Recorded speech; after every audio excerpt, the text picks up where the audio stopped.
धरानका mayor Harka साम्पाङले उज्यालो नेपाल भनेर चिनिएका कुलमान घिसिङलाई के भन्दैछन् सुन्नुहोस्। एमसीए को चेयरम्यान त उहाँ आफै हुनुहुन्छ। म कुलमानजीलाई यहीबाट प्रश्न गर्न चाहन्छु, तपाईको एमसीसी बारे धारणा के छ, तपाईको भूमिका के हो? बत्ती बाल्नु ठुलो कुरो होइन, बत्ती बिनाकै अँध्यारोमा हामी बस्न तयार छौं, तर यो माटो हामी बेच्न सक्दैनौं। आदरणीय दाजुभाइ दिदीबहिनीहरू,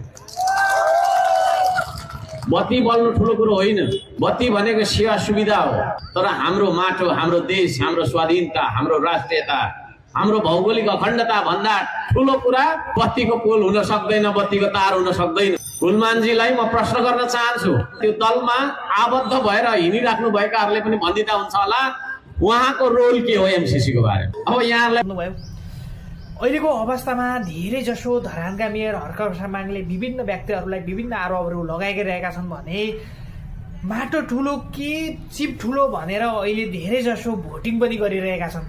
तपाईहरुलाई ठुलो कुन लाग्छ? आफ्नो राय सल्लाह र आफ्नो प्रतिक्रिया राख्न नबिर्सिनु होला।